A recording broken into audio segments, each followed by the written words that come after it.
So in this talk, I have fairly modest goals in the sense of, like, I just want to sort of introduce the basic ideas of reliability engineering and how they relate to DevOps.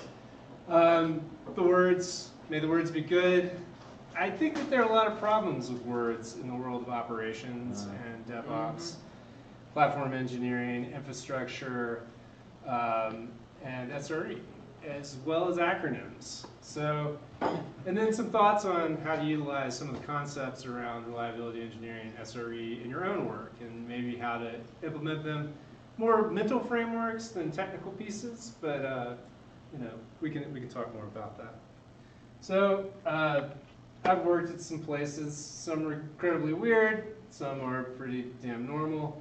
I've worked at kind of from front end to back end, web designer, sysadmin, operator, technical, tech ops to DevOps to done a little bit of everything, including management, and worked on some open source projects as well.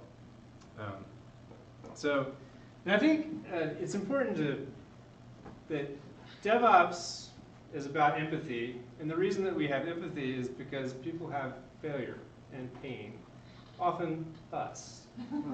And I want to start with a story just to prove that I also fail.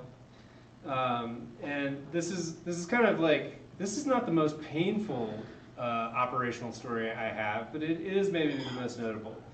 A sunny afternoon in San Jose in 2004, while racking a server in AboveNet, which I think is now part of the sixth circle of hell, aka US West 1, I unplugged His Holiness's server, taking down the entire web presence for the exiled government of Tibet for a brief period. To this day, I don't think Dalai Lama knew that I did that, hopefully. Karma. The remediation was easy. We plugged it back in, waited for Linux to boot, checked the URL, and never mentioned it again. For those of you who have ever studied Buddhism, one of the great teachings is pain is inevitable, but suffering may be optional or at least transient. And jumping ahead to 2010. I was in a very painful situation at a company that you may have heard of that involved monkeys and forms. And things were, and I found this book, and it has similar phrasing, and it said, if it hurts, do it more frequently and bring the pain forward. This is Jez Humboldt. And the book was Continuous Delivery, which is kind of one of the two seminal books that brought DevOps kind of into being.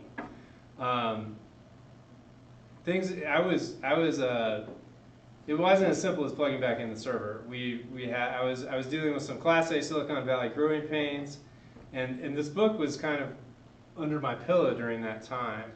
And we had grown from 2 services in 2 languages to 30 services in 4 languages. I had been a programmer, but now I was spending more of my time building and fixing release tooling. So I moved this other book under my pillow, and I started learning. This is kind of how I came into awareness of DevOps, which would then lead me into awareness of a lot of other things, including SRE, which we will talk more about in a second. And I think it's important to kind of lay this foundation, because I think that the people like John Alspaugh and John Willits were sort of pulling these learnings from outside of the software bubble, from places like the airline industry with Sidney Dekker and the works of W. Edwards Deming, and sort of applying them, and it's sort of the at that time the seminal study of cognitive engineering, and pulling them in to sort of say, hey, we can't just have you build stuff and operate stuff and think that that's not related. And then have somebody else who's coming up with a product, and this is our business, and none of these people are actually talking and working together. So, it's just, anyway, that was, already read all the things on that slide, so we'll move ahead. So every job I've had is a new opportunity to be reminded, regardless of scale, profit, or technical know-how, the biggest problems in computing are people trying to work with each other. When George Bernard Shaw said the single biggest problem in communication is the illusion has taken place, he wasn't talking about misconfigured security group rules and slow batch jobs. Reliability inevitably comes down to humans communicating effectively about the state of what is, the state of what needs to be, and what is valuable. Technical knowledge is an implementation detail that is surprisingly easy to fill in once you can accurately answer the questions above. So this talk is about, above all, words, and unfortunately, acronyms. Much of this will sound like fact. Some of it is obviously opinion. Much of that opinion will stem from my views on how to use the English language to better accomplish the empathy, compassion, and ultimately the delivery of the value that DevOps promises. Within the structure of this entity we call SRE.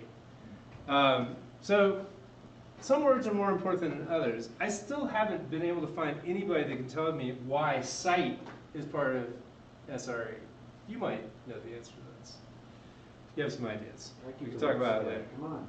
Huh? Gotta keep the website up. Come on. Yeah, exactly. It comes from the era of the webmaster, right? It's not about building reliability.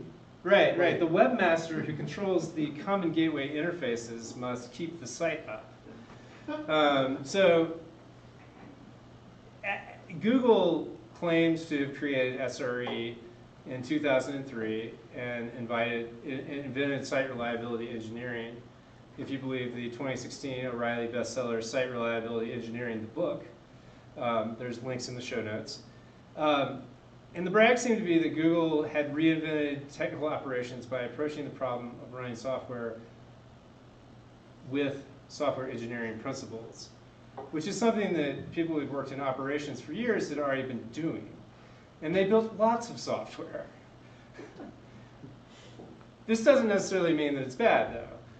It just means that when they started marketing it, there were certain people who looked kind of sideways at it and were like, I want to kill that. Go ops. I worked with some of these people. This book is, as you expect, Google-centric, but it has good stuff in it, and it began to expose a structure to many folks that they could use to kind of implement their DevOps dreams. DevOps, as we know, people would kind of go into a business and say, this is DevOps, we're going to be empathetic, we're going to use tools, we're going to help people, and they'd be great, let's have a DevOps team. And they'd be like, oh. So this actually started to give a way that you could have some structure, the SRE team, that was at a place that seemed to be successful, Google, and you could do DevOps. They pulled in a lot of those ideas that we were talking about earlier. So the second book, the later book, the SRE workbook, I feel like does a lot better exegesis of kind of explaining and like giving case studies of how all these things work, and I highly recommend it. And they give a good shout out in the beginning to my buddy Jess Humble and his comms, culture, automation, lean, measurement, and sharing framework, which some of you all may have encountered in your DevOps journeys. So it also gave us a lot of words. SLO, SLI, error budget, toil, blameless postmortem, incident response, production readiness review.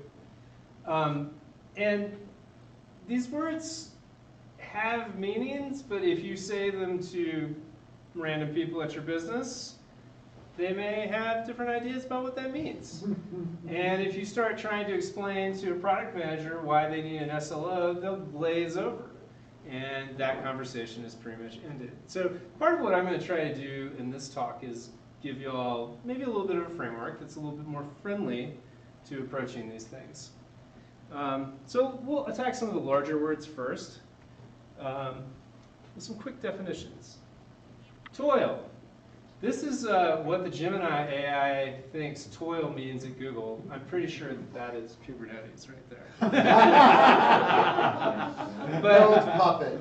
it's Puppet. There's more strings. Thanks. Yeah. It's Ansible. It's Ansible. Oh, God, no. Salt stack. Anyway, toil is the target of automation or process improvement. Replace that which steals your joy and time with a tiny little bash script. So, incidents. An incident, well, incidents are unscheduled work of varying criticality. I think that we have all worked in high reactivity environments where, much like your story, where things happen and then we try to fix them. And we tend to think that because these things happen and then we have to fix them, that makes them maybe more important than just doing our work. I think one of the important things about incidents and incident response, both from a DevOps lens and SRE lens, is this is all work. Now, due to the unscheduled nature of this work, it is wise to have a system that allows for the handling of said work smoothly as possible while capturing as much value from the work as possible. Because the problem with unscheduled work is you often don't know how to get the value out of it because you weren't planning to do it. So this is why it is important to have an incident management system. Reliability and unscheduled work and other supplies is closely related to the work of SREs. And SREs often play an important role in IMS, either as responders, incident commanders, or administrators of learning capture. Postmortem. I hate this term. This term is the worst. Postmortem is simply an agile retrospective of unscheduled work.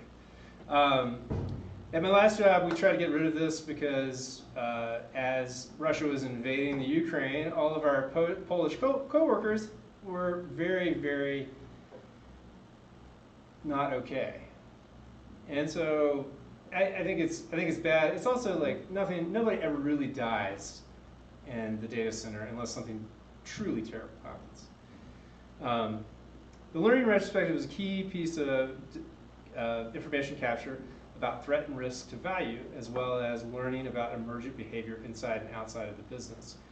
Running and reviewing these documents is a common part of the SRE's job in many places. What would you call it instead? I would just call it a learning retrospective, or retrospective, or incident retrospective.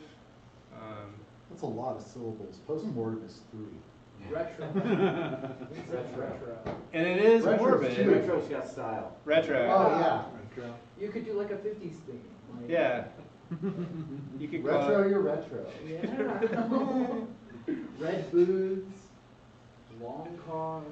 Blameless. And the only note I put down here was Field Guide to Human Error by Sidney Dekker. And Sidney Dekker's done a lot of great writing on how human systems fail miserably when they were working great the day before, and how we can actually go about learning from that without shaming, blaming, and creating more fragile systems from updating that. So this usually mainly means, I mean, the individuals are obviously part of the system, but it's really at looking at the system, because most of the time when an individual is involved in the root cause of an incident, they're doing something that the day before they were doing to succeed at their job. And the way the system is set up, for one reason or another, they have crossed an unsafe line that was not apparent to them, and usually you have a set of cascading failures that happen after that. So anyway, Field Guide to Human Error, I highly recommend for anyone who's interested in failure and getting better at it. So I just addressed toil and incident management and sort of, somewhat of promoting a culture of learning and doing it in a way that is sort of safe and just for the people involved in it. The third element, which you will see in a lot of SRE's jobs, usually you could, if you want to just go down the implementation path, you could be like, these are our monitoring engineers. But that would be cutting it short shrift for what they're actually trying to do. And monitoring is the tool that is used, but really what it is about having a knowing of the system so we can make decisions about the system based on the value we want to get out of it. So all those SLO, SLI, SLA I didn't put up there because that's usually something that's a little bit outside of the SRE scope, but related to it. And I said cost center of excellence, because I think that you frequently hear people talk about center of excellence for operations.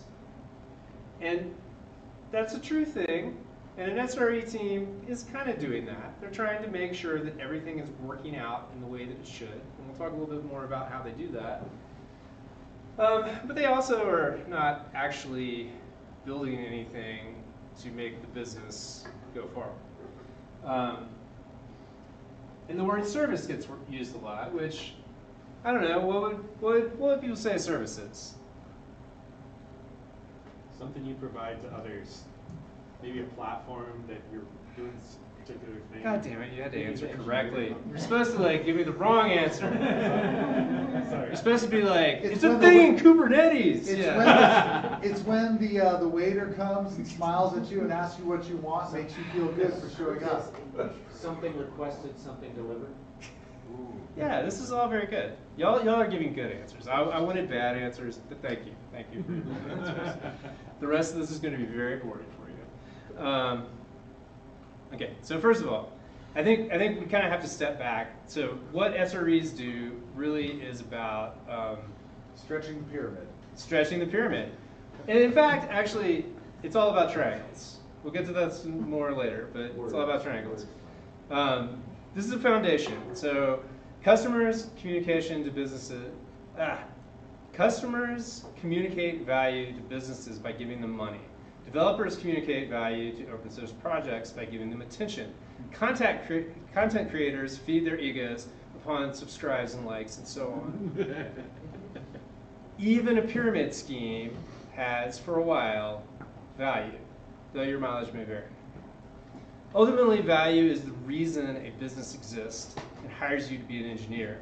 If it ceases to create enough value for their customers to get enough money to pay you often enough, likely they cease to employ you. Value is the answer to why we business or why we run this pile of spaghetti.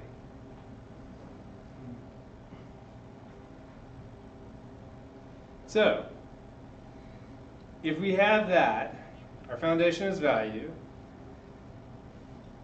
What we care about at SRE is enough. Enough means your business succeeds. Good is an event generating value and often is the periodicity of doing good. If a system needs to do better, more good more often, it needs an improvement in reliability. In the engine room, we might think of it as scaling up. On the deck, it looks like more customers wanting more good. For SRE, reliability is the focus. Ken does beach, SRE does reliability. Most people don't know they need beach until they have beach problems, but beach has been there all along. Like beach, reliability is ubiquitous. It may be done by a team, by an org, or by a person, or by a figment of your imagination. Beautiful.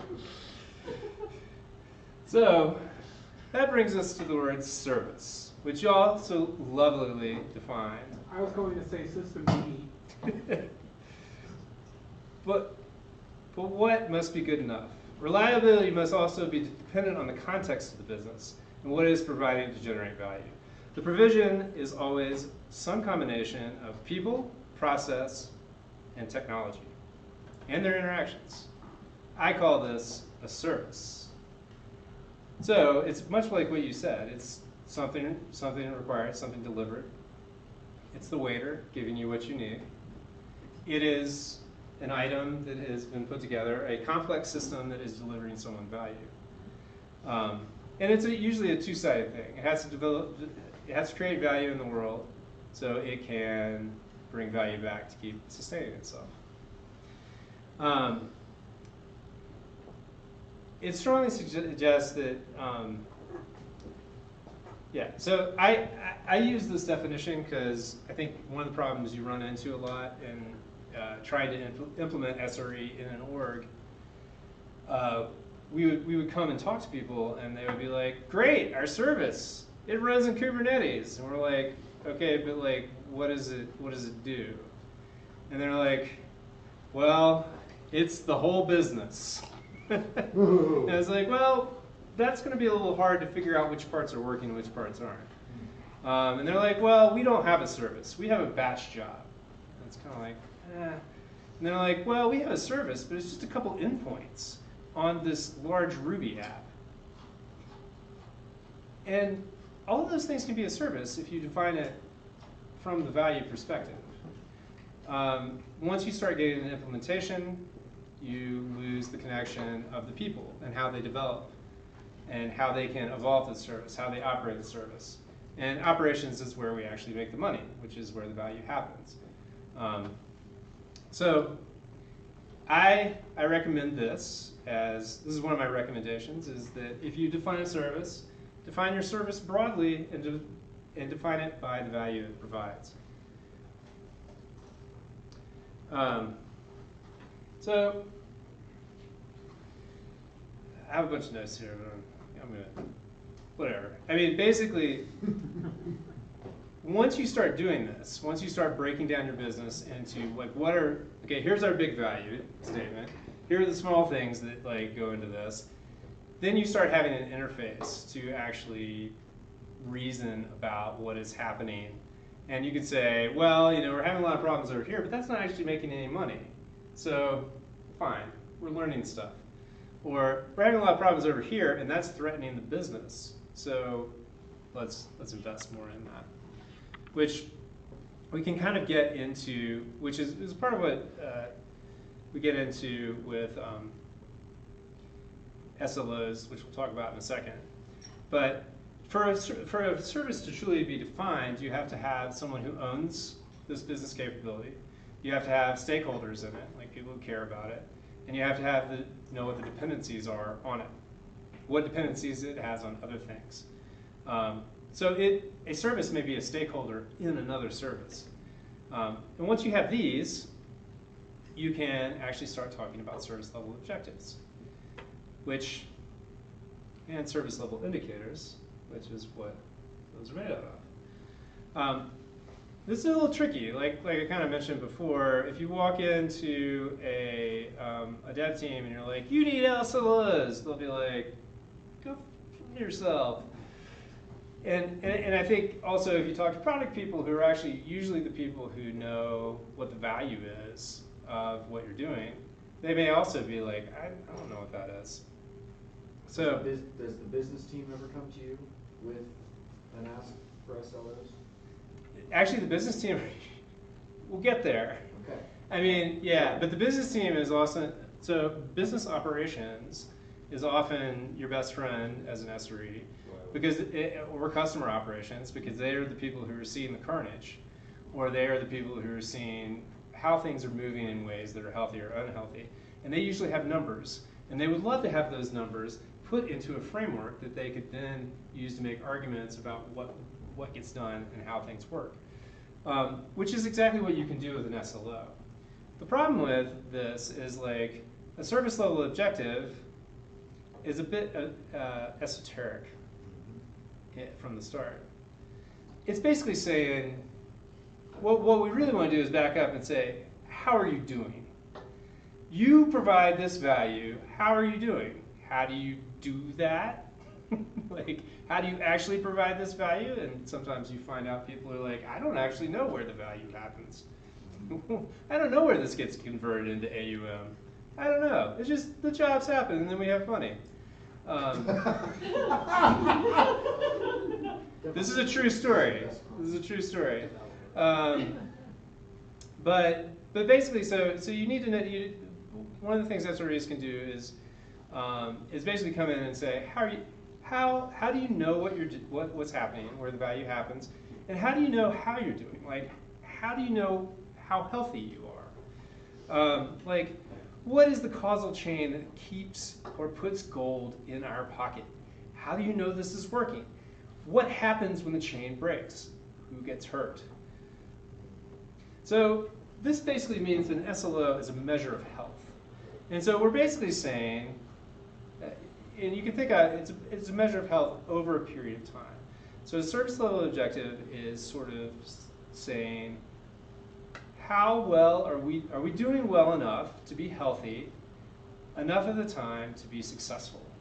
So we talk about uptime and nines and stuff like that, and I think there's kind of this thing where it's like, if you have 4 nines over a year, Johnny would still drown if if you're trying to keep the water below his nose, because he'd be under for 10 minutes at max.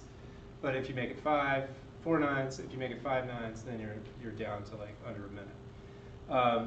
The time period matters, right? Often when things happen matter. Like, if you are running the servers for the streaming servers on Super Bowl Sunday and you have an issue, those servers may be running great on the Monday afterwards. It doesn't matter for you. But the most important thing for measuring health over time is knowing what the value is, and then actually having actions connected to do something about it, whether it's reviewing the information and having some learning process around that, or actually having something that changes the way your organization is operating around this. This is a good quote that is not very good right here in my talk. I'm going to bump forward. I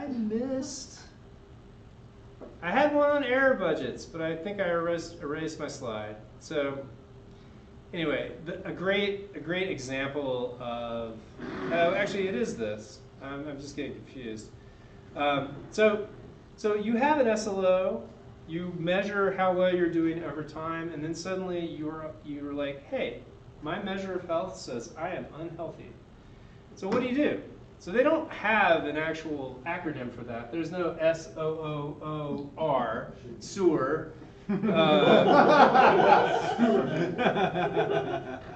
But I like to call this operational response.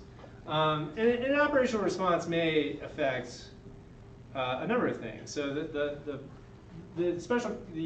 special case example that is very popular is the error budget. So if you have a service, and this may change through the life cycle of the service. In the beginning, it may spew lots of errors, and that may be okay. And so SRE says, hey, we both agree this is okay, the stakeholders say that's okay, the owner says that okay. And then as we move more towards say, higher scale or production, or need more clarity and less noise, we may turn that down.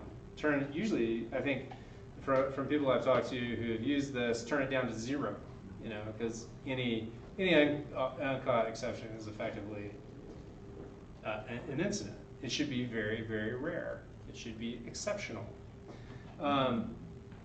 So this is kind of a special case. And then if you do below this budget, say you are working at a very high level and you have your one exception, then you will invest a certain amount of time to make sure that does not happen again. So sometimes there may be types of SLOs where you demonstrate you're so far out of reliability that you may need to say, okay, we're no longer going to work on product features, we're going to move over and work on accuracy and operational either operational infrastructure or operational architecture, or just fixing the damn bugs, whatever it may be. But this is a good thing, because if you have this agreement made ahead of time, the development team is fine with it, because they're like, hey, we told you we were going to do this. They say we have to. And most people, like, it makes it easier to actually kind of get that quality in. Whereas a lot of times when you're kind of dealing with a reactive situation, people are like, we dealt with the incident, we had the post-mortem, and like, I don't know, hope it doesn't happen again. and they're pushed. They're pushed in that way. It's that kind of thing I was talking about with that the thing that we do today that's successful. When things change and we do that thing tomorrow, it won't be. If we build in the ability to change how we're doing, and we have plans to do that, we are much more able to adapt to these situations. So, SRE, how can we? I ripped the title from Stephen Colbert's book. So triangles are how we're going to do this implementation. Not that one. So this is called Dickerson's pyramid. I have, like I said, these terms I'm not super psyched with. Root cause analysis. It's good to figure out your problems. It's not good to use fundamental attribution error to label singular things inside larger complex systems. But in general, this is kind of how you would go about this. Start with monitoring. And the good thing about this is if you implement these and stop at any point, you'll be okay. And the thing is product encompasses all of this anyway.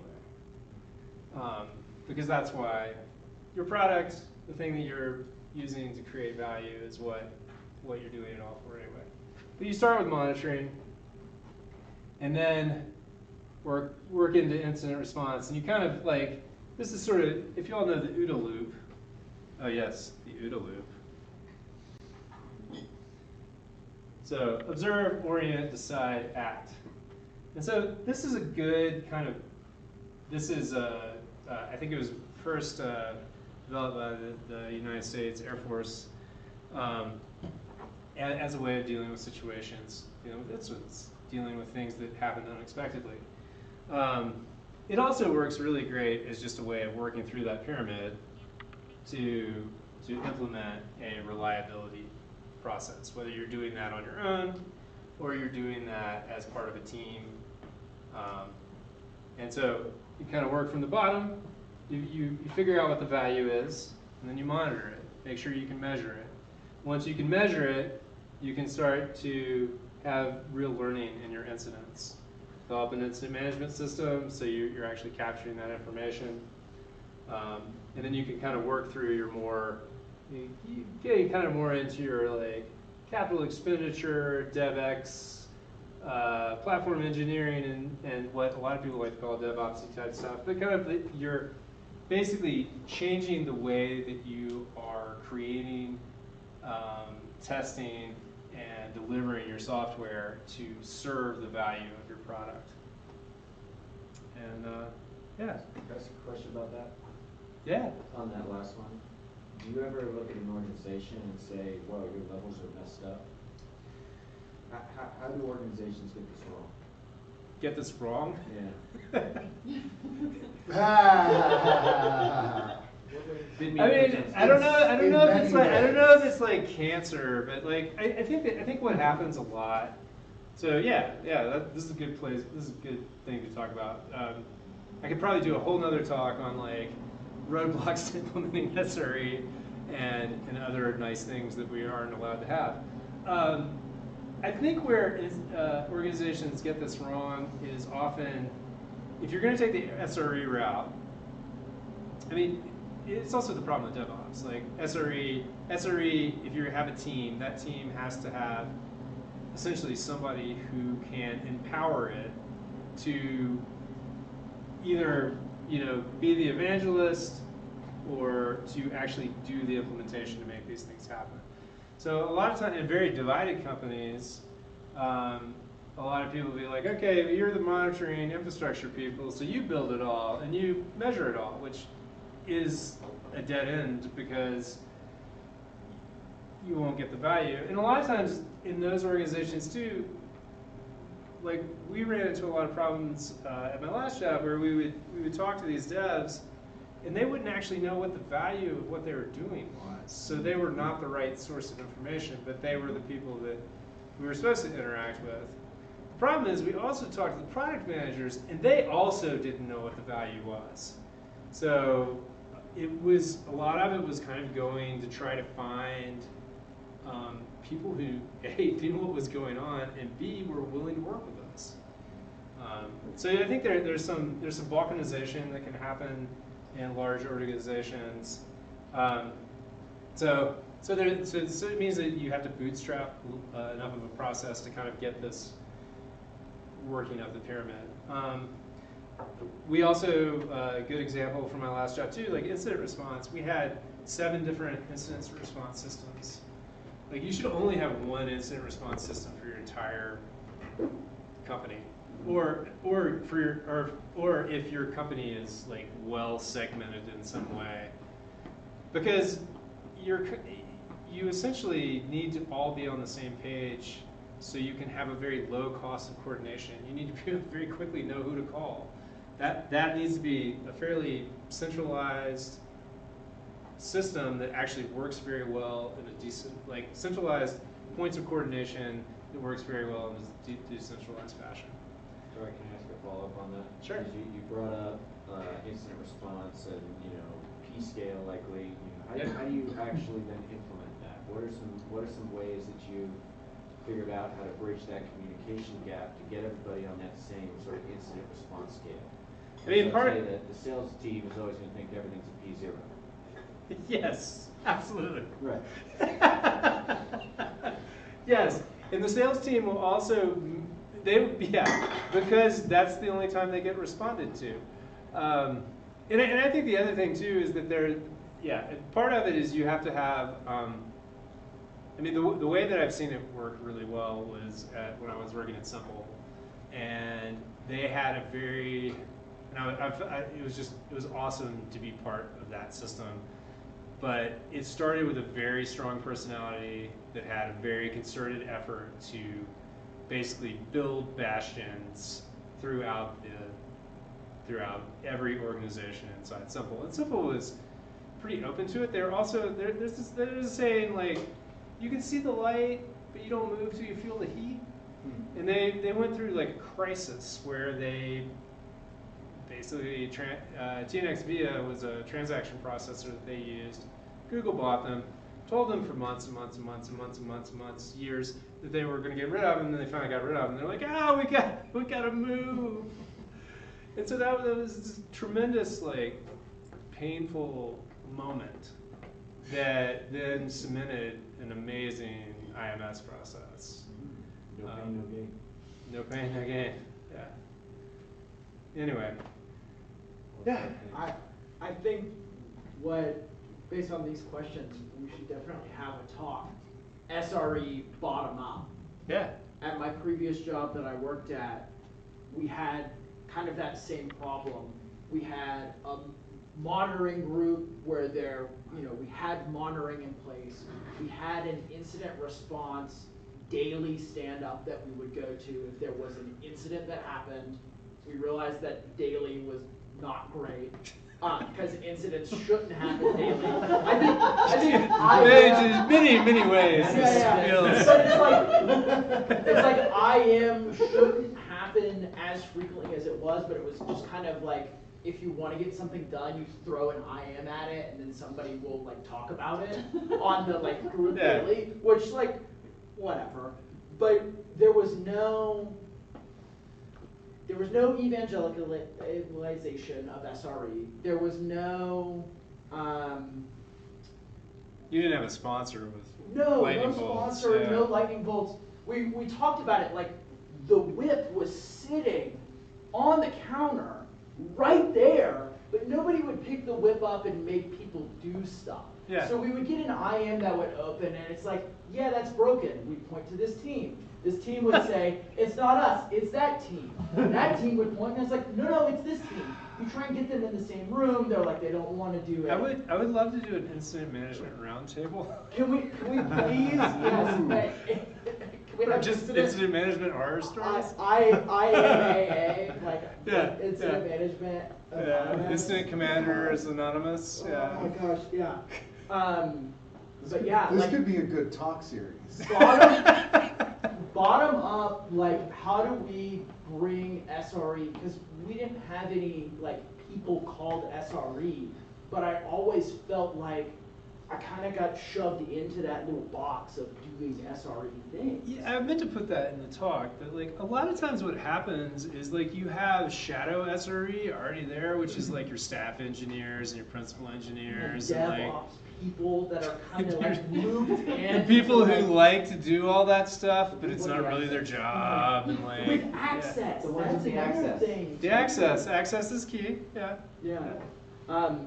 Oh god, yeah. Yeah. Better is So better can to we? get to where you can restrict access and then nobody has access. That was Turn another off thing, all the too. SSH. Yes. Yeah. Turn off all the servers. Yeah. Just boop, done. So secure. Where's your incident? Yeah. But Yeah. I would like to formally request a bottom-up SRE how-to. Yeah, I think it would be. I mean, I think I think part of what SRE, a lot of like, when you have businesses that grow, and like a lot of times people are like, SRE is great for microservices. It's like, well, why did you have the microservices in the first place?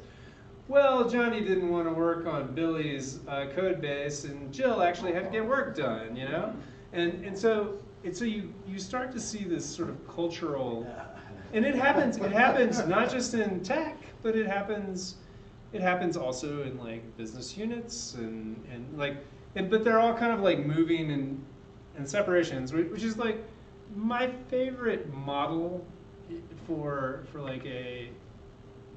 a growing organization is to have vertically integrated teams that are led by usually a tech lead and a product manager, and they have all the things they need, and those people move in and out, and they determine the measures of health, they determine the value, the SLOs, and like those become kind of that API for people to interact with their team, and then but everything that rises must converge. So SRE serves an important purpose, or classic ops used to do this as well. It's like the burrito that goes around all the other stuff and make sure that it gets to the place where it creates value safely, securely, reliably, all that.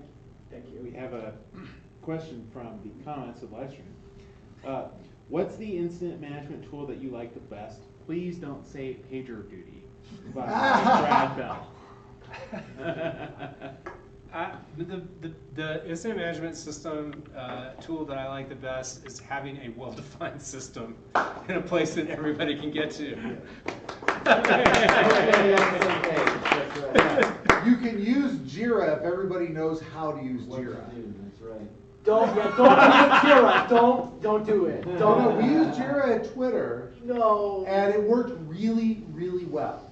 If you have Jira, because we had a well-defined process around it. Yeah, Jira was yeah. a vehicle for a well-defined process. and all this stuff, there's a ton of people out there selling tools. Yeah, it's We'll not talk about later. the tool. It's not about the tool, it's about, and the thing about incident management that's so great is that sometimes the tool will be down, so you still have to be able to do the process. So like, The hard way. Yeah.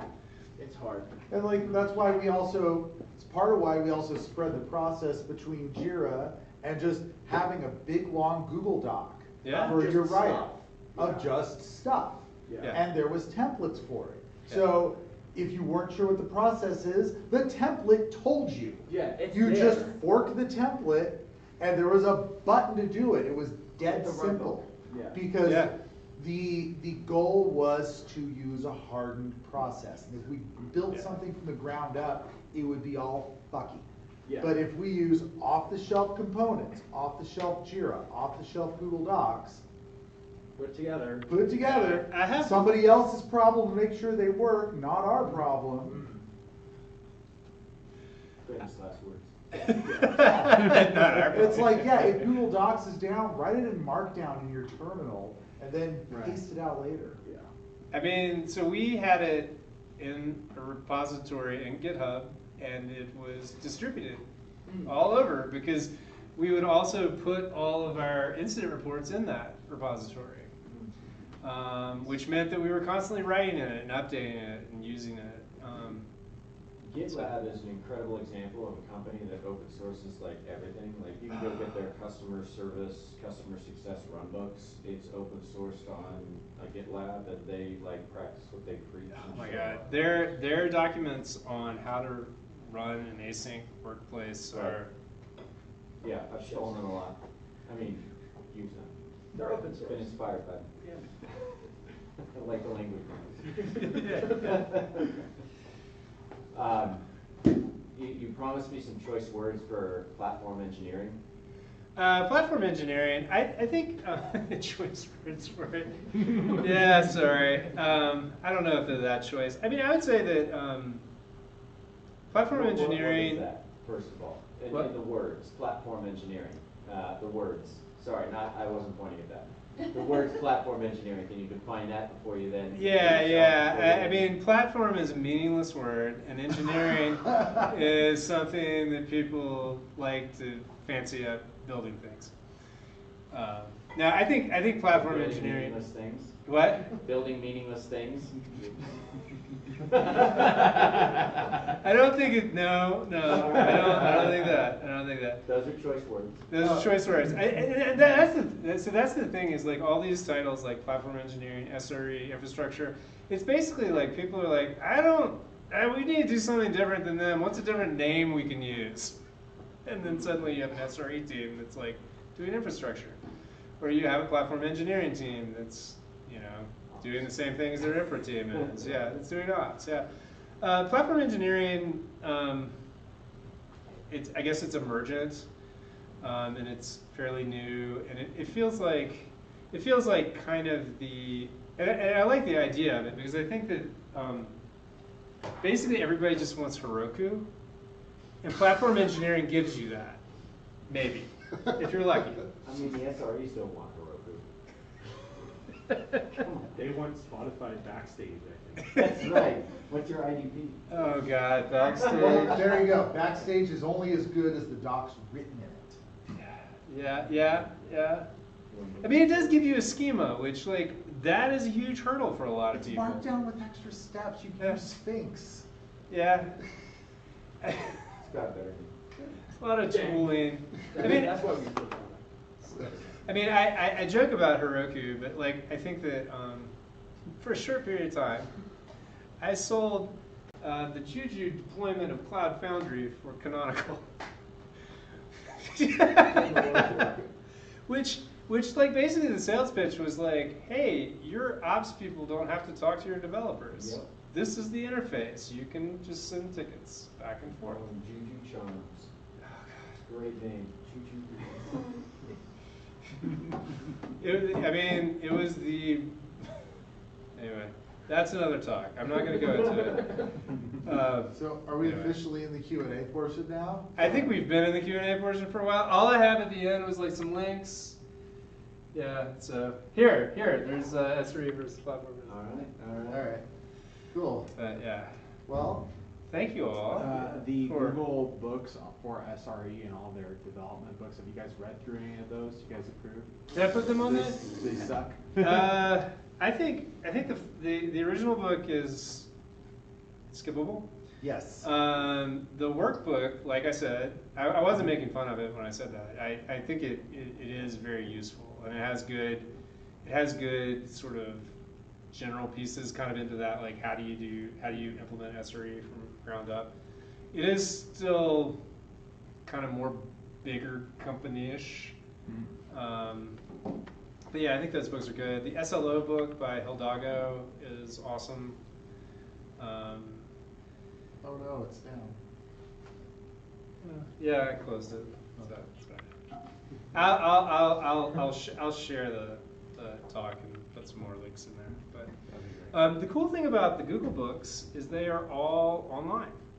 So Yeah, I ran across them a couple years back and I saved them, but I didn't know if they're really good or not. So that's why I asked. I mean, the thing to remember is that reliability engineering is something that we all have to do if we care about doing our jobs well, or we just don't like being annoyed by things breaking. SRE is a particular shape that Google has kind of put out into the world, and it's evolving. And kind of like platform engineering, or some people's attempts to to implement DevOps as teams. Like some of these things work better than others. Take as Rick Rubin says, take what works for you and forget the rest. And he also says if you do exactly the opposite of this, it might be just as good. So. You were asking about books also. In that same family, one that I like to plug that doesn't get a whole lot of traction is Production Ready Microservices by Susan Fowler. I think I I've heard about that. Yeah, She's good. She's really good, and that's another one where she released the entire tech stuff on, for free as well. So if you look around briefly, you can find it. You can also just watch 4 years of Monorama talks in the background and be. Yeah. Actually, I recommend that Production Ready Microservices is kind of like an SRE primer. Okay. It doesn't go Do this as first. What's that? Do this first and then go SRE. Well, because what she talks about in that book is, okay, so you have a product in mind. Cool. Well, let's talk about the components of that product, and then how to build them, and then how to make them manageable, and how to have them be production ready. Hence, production ready microservices. Right. Yeah. And when I read that book, basically the first 5 chapters were kind of like a very good summary of my career, which I was like, this is excellent. I like this. So I do. You looked over your shoulder. I've done good, yeah. Now, that said, the Google SRE workbook covers it at a different level. This is more like, well, I'm here now, I'm in SRE, what the hell do I do? Yeah. Yeah, so. And I think that is probably, I don't know, that's, the Google stuff is confusing. I feel like there's a lot of sidewalks that sort of the acronyms that are defined and they're tautologically in reference to themselves, and it's stuff that works inside Google that they've kind of been hey, take a look, and Cut yourself open. Yeah. Show the world. Yeah. You didn't list Charity Major's blog either.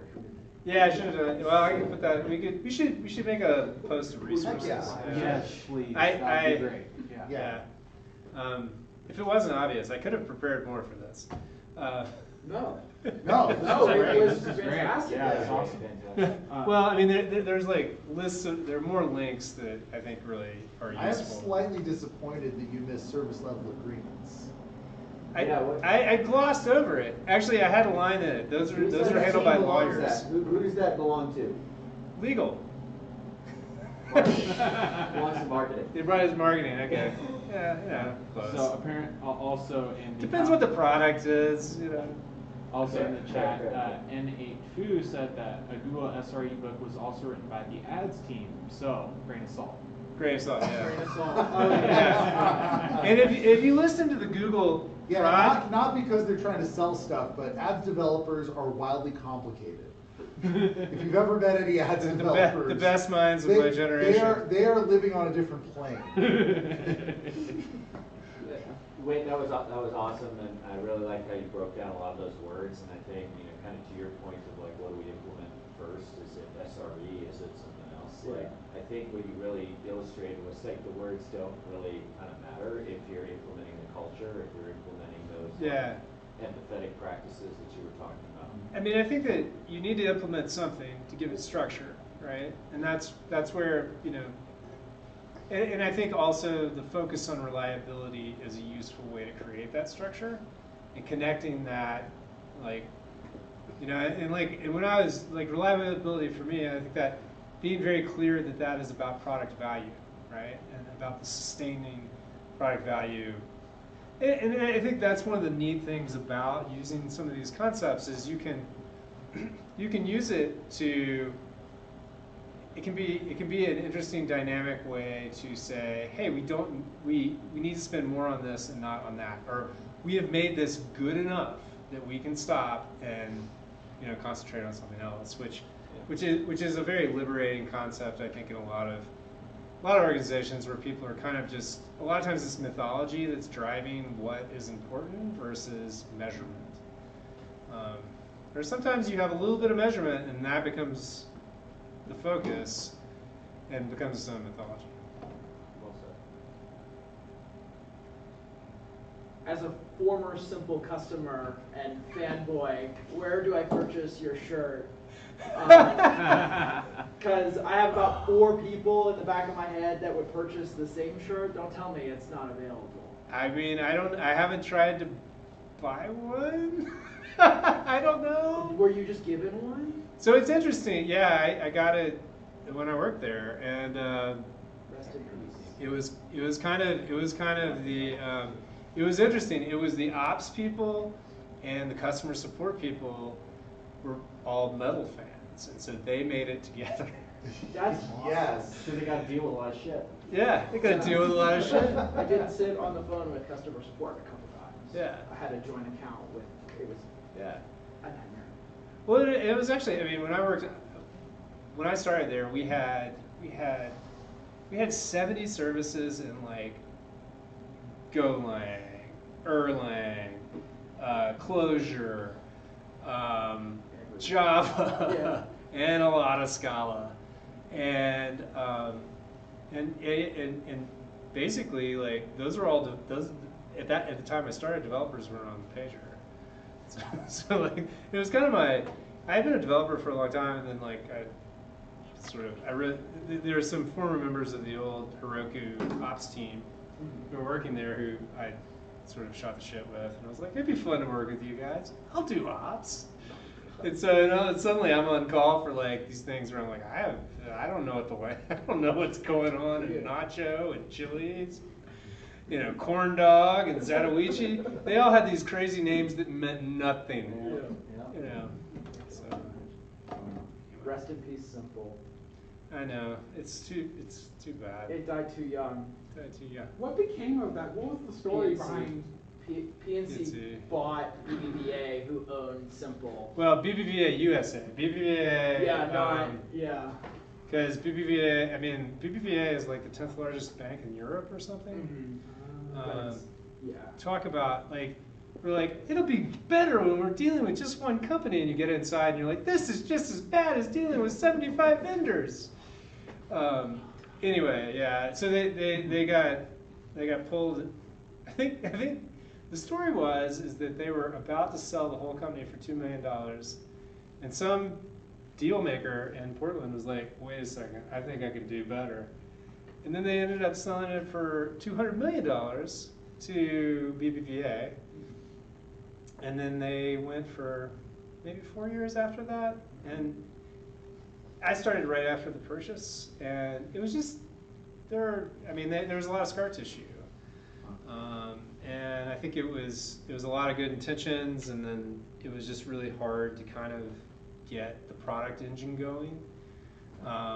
So like I entered at an awesome time because BBVA was like, you have 1 year to like, you know, improve your, like, it's all accuracy and reliability for this year. And that was when they rolled out they improved the IMS system, they improved like a lot of the like, so I kind of came in on like getting to work on all this like kind of moving engine of improving operational stuff, and then the next year was like, we're gonna like run, like it's the product year, we're gonna launch a bunch of stuff, and like they jumped on their horses and ran off in all directions and never made it anywhere. I remember all of the new features that got released, and I was excited for every single one of them, and then it was like, some of these are broken. I don't know what's going on as a customer. Yeah. Oh my gosh.